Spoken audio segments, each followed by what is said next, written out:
Matrix research foundation Royyaraju viewers అందరికీ నమస్కారం. నా పేరు డాక్టర్ దుంపల శ్రీధర్. నేను ఆదికవి నాణయ్య విశ్వవిద్యాలయం ఆక్వాకల్చర్ విభాగంలో అసిస్టెంట్ ప్రొఫెసర్గా పనిచేస్తున్నాను. శుక్రవారం శాస్త్రవేత్తతో కార్యక్రమంలో భాగంగా ఈరోజు రైతులు అడిగిన ప్రశ్నలకు సమాధానం ఇవ్వబోతున్నాను.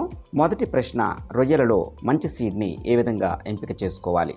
సాధారణంగా కోస్టల్ ఆక్వాకల్చర్ అథారిటీ అప్రూవ్డ్ ఉన్నటువంటి హ్యాచరీ నుంచి స్పెసిఫిక్ ప్యాథోజన్ ఫ్రీ బ్రోడర్స్ నుంచి వచ్చినటువంటి సీడ్ని తీసుకోవటం అనేటువంటిది ఉత్తమమైనటువంటి మార్గం. అయితే దీనికోసం బాహ్య పరీక్ష, ఒత్తిడి పరీక్ష, మైక్రోస్కోపిక్ ఎగ్జామినేషన్, అలాగే PCR టెస్ట్లు చేసి మనం సరైనటువంటి సీడ్ని ఎంపిక చేసుకోవచ్చు. ముందుగా ఒక టబ్లో 250 నుంచి 300 రొయ్య పిల్లలను తీసుకొని వాటర్ని క్లాక్ వైజ్లో తిప్పినట్లయితే మనకి సీడ్ క్వాలిటీగా ఉన్నటువంటి సీడ్స్ యాంటీ క్లాక్ వైజ్ డైరెక్షన్లో తిరగడం జరుగుతుంది. అలాంటి సీడ్స్ని మనం క్వాలిటీ సీడ్గా గుర్తించవచ్చు.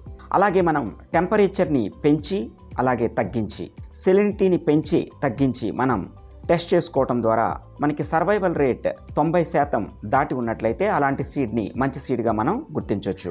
అలాగే మజిల్ గట్ రేషియో 4:1గా ఉండాలి. అలాగే రోస్ట్రమ్ స్పైన్స్ 4 నుంచి 5 వరకు ఉంటే అది మంచి సీడ్ అని గుర్తించవచ్చు. అలాగే మనం PL 10 to 12 మధ్యలో ఉన్నటువంటి సీడ్ని మనం ఎంపిక చేసుకోవటం అనేటువంటిది ఉత్తమమైనటువంటి మార్గం. అలాగే PCR అనాలిసిస్ ద్వారా అది వైరల్ ఫ్రీ ఉందా లేదో చూసుకోవాలి. అలాగే EHP స్ట్రెయిన్స్ ఉన్నాయో లేదో కూడా చూసుకొని మనం డిసీజ్ ఫ్రీ అని తెలిసిన తర్వాత మనం PCR ఎగ్జామినేషన్ చేసుకున్న తర్వాత మనం సీడ్ని తీసుకోవటం అనేటువంటిది ఉత్తమమైనటువంటి మార్గం. రెండవ ప్రశ్న, ఫిష్ పాండ్ని ఏ విధంగా తయారు చేసుకోవాలి? అయితే ఇందులో మనం 2 విషయాలను గుర్తుంచుకోవాలి. ఓల్డ్ పాండ్ ప్రిపరేషన్, అలాగే న్యూ పాండ్ ప్రిపరేషన్.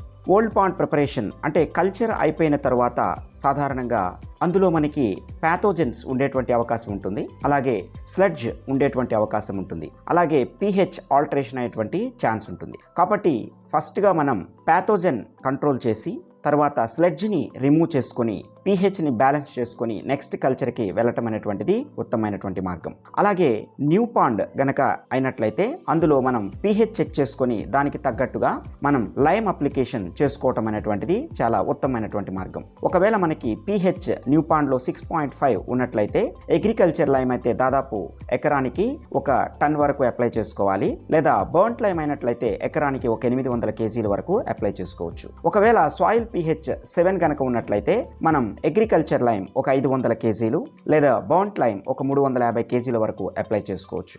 అదే సాయిల్ pH 7.5 ఉన్నట్లయితే మనం అగ్రికల్చర్ లైమ్ 300 kg లేదా బర్న్ట్ లైమ్ 200 kg అప్లై చేసుకొని pHని రెగ్యులేట్ చేసుకోవచ్చు. మనకి ప్రీవియస్ కల్చర్లో మనకి ప్యాథోజన్స్ ఉన్నట్లయితే దానికి అనుగుణంగా మనం EHP స్ట్రెయిన్స్ ఉన్నాయి అనుకున్నట్లయితే మనం ఎకరానికి దాదాపు 6.5 టన్నుల వరకు కూడా మనం బర్న్ట్ లైమ్ని ఇవ్వాల్సి వస్తుంది. అలాగే మనకి ప్రీవియస్ కల్చర్లో WSSV ఉన్నట్లయితే మనం పాండ్ని 3 నుంచి 4 వారాల వరకు అలా ఎండబెట్టి తర్వాత డ్రైయింగ్ చేసి కల్చర్ మెథడ్లోనికి వెళ్ళటం అనేటువంటిది ఉత్తమమైనటువంటి మార్గం. ఇందులో మనకి వెట్ మెథడ్ అలాగే డ్రై మెథడ్ అని 2 ఉంటాయి. మనం డ్రై మెథడ్ని ఫాలో అవటం అనేటువంటిది ఉత్తమమైనటువంటి మార్గం. అయితే ఫిష్ కల్చర్లో మనం పాండ్ ప్రిపరేషన్ చేస్తున్నట్లయితే మనకి న్యూ పాండ్స్లో సాయిల్ ఆర్గానిక్ కార్బన్ తక్కువగా ఉండేటువంటి ఛాన్స్ ఉంటుంది. కాబట్టి మనం దీనికోసం ఫెర్మెంటెడ్ రైస్ బ్రాన్ కానీ లేదా ఇతర సేంద్రియ కాంపోస్ట్ని కానీ వాడినట్లయితే మనం కర్బన శాతాన్ని పెంచవచ్చు. దీనివల్ల మనకి న్యాచురల్ ఫుడ్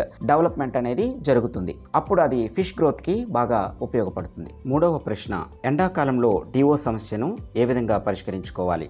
సాధారణంగా ఆక్వాకల్చర్ చెరువులలో మనకు హై డెన్సిటీ ఉంటుంది. కాబట్టి డిజాల్వ్డ్ ఆక్సిజన్ అనేటువంటిది చాలా ప్రముఖమైనటువంటి పాత్రను పోషిస్తుంది. ఎండాకాలంలో ఆర్గానిజం మెటబాలిక్ రేట్ అనేది ఎక్కువగా ఉంటుంది.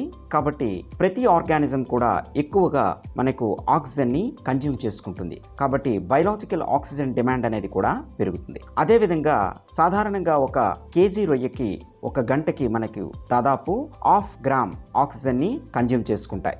అయితే మనకి ఫీడ్ కూడా 1 kg ఫీడ్ 1 గంటకి 1250 గ్రాముల ఆక్సిజన్ని కన్జ్యూమ్ చేసుకుంటుంది. అంటే చెరువులో ఉన్నటువంటి biological oxygen demand, chemical oxygen demand అంటే BOD CODను మనం దృష్టిలో పెట్టుకొని మనం పాండ్లో ఎంత ఆక్సిజన్ని మెయింటైన్ చేయాలి అనేది చూసుకోవాలి. దాదాపు మనకి ప్రొడ్యూస్ అవుతున్నటువంటి మొత్తం డిజాల్వ్డ్ ఆక్సిజన్లో మనకి అక్కడ ఉన్నటువంటి బయోమాస్ ఓన్లీ 15 to 17% ఆక్సిజన్ మాత్రమే యూటిలైజ్ చేసుకుంటుంది.